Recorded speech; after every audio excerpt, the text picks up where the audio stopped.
Hello and welcome to another episode of Profoundly Silly Wisdom.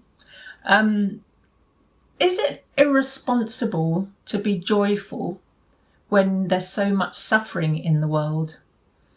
Now, what prompted this question? I've just come back from the hairdresser, and I live in a socially deprived area currently.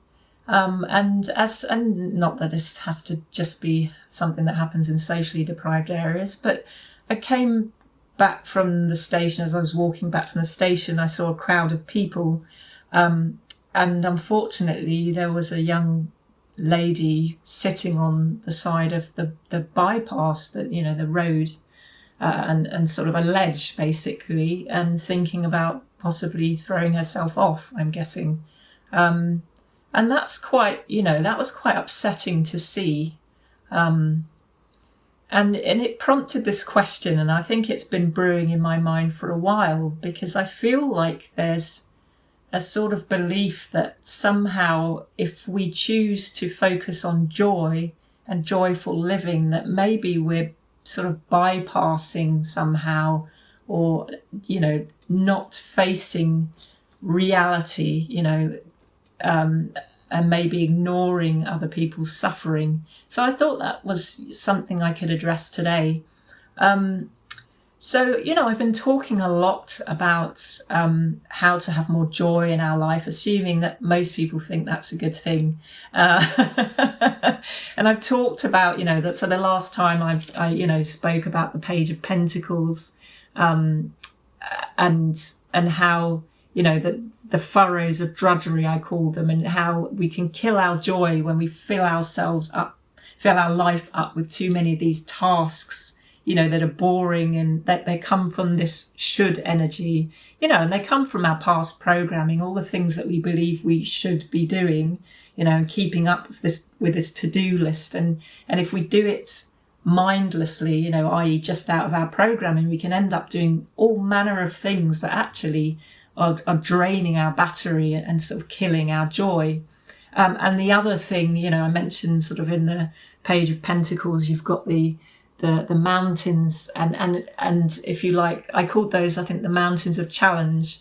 And that can be when we're looking ahead, and it can be sometimes quite inspiring to look ahead at, what we want to achieve in life. If we think about the big goals that we have for ourselves, that can be quite inspiring. But if we're not careful in our ambition to achieve those goals, we can start worrying and start trying to jump too many steps ahead instead of attending to what we're doing now. I'm definitely guilty of that one. I have killed my joy on so many occasions. I still do it now, frankly. This card popped up in my mind a few days ago when I was like, oh, why is this so annoying? Oh, yeah, because I'm trying to jump too many steps ahead. I'm not focusing on what I need to do now. I constantly have to remind myself of this. So those are the two ways, that we can, kill our joy, make our lives much harder than they need to be.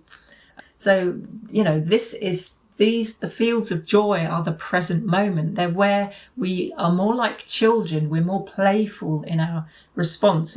We put aside the inner critic and we focus on what we're doing, and we give it our all. Like children in the playground, when they're playing a role, they really play it with gusto. They're not criticizing their performance in their head. And it's really important to be able to access that play, and be in the present moment in order to receive inspiration. Otherwise, we basically kill our inspiration, and then we're left just using our motivation muscle, which can only last so long.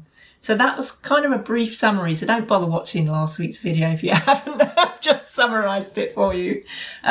So that's, that's the sort of thing we've been talking about for a while. And the reason we want to get into this place is because our intuitive mind knows, our soul knows what is right for us. It knows what our adventure looks like. Instead of trying to copy someone else's adventure, if you are able to tune into your authentic self, your intuitive mind will guide you in the direction that is right for you. And so that's the whole point of doing that, aside from the fact that it also makes life so much, more fun, and more pleasant. But when we're suffering, we're basically caught up in our conditioned thinking. So any time we get bogged down and we're in, we're unhappy with where we are, it's because of one of these two issues that I've referred to. There is one point I'd like to make though. All this talk about living joyfully, it requires you to be able to access that present moment.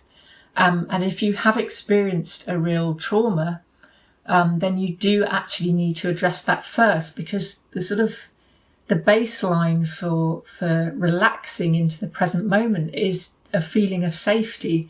And if you have experienced a significant trauma, then, that memory will be, it's not even stored the same as normal memories. Normal memories, even if they're unpleasant ones, fade over time. But the way trauma works is that those memories are kept live by your subconscious mind. So if that is your experience, please don't beat yourself up if you're unable to relax, because your subconscious is actually making that happen to keep you safe.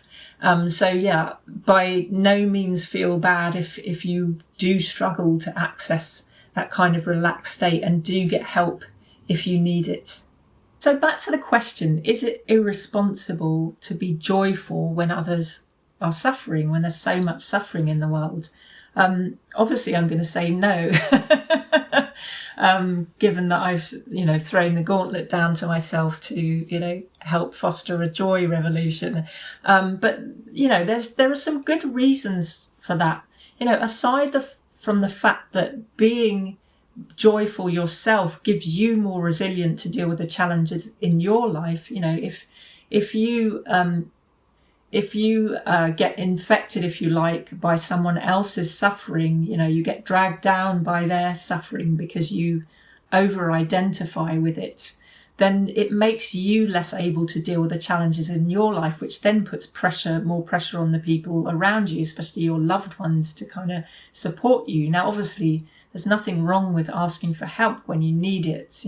Definitely, I think part of the reason we are seeing so many mental health problems is because we've become so disconnected from each other, and we're not always able to ask for help.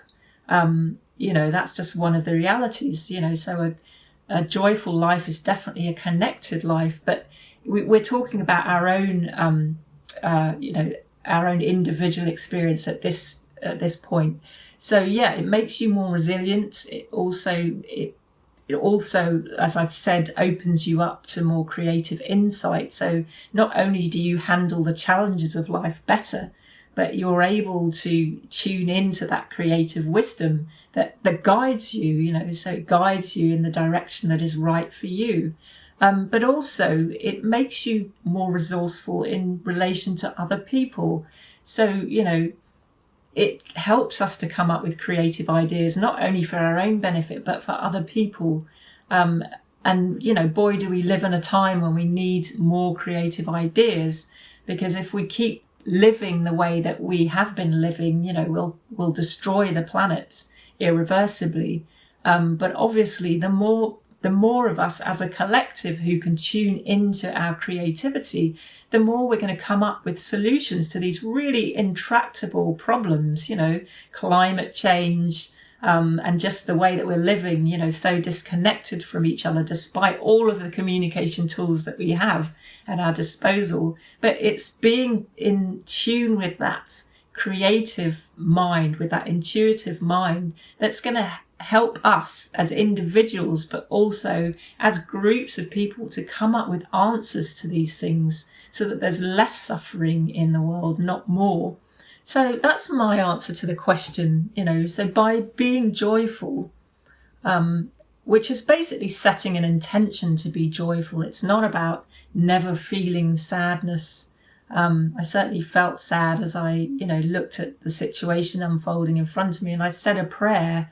There wasn't much else I could do, and I didn't want to add to the unnecessary drama.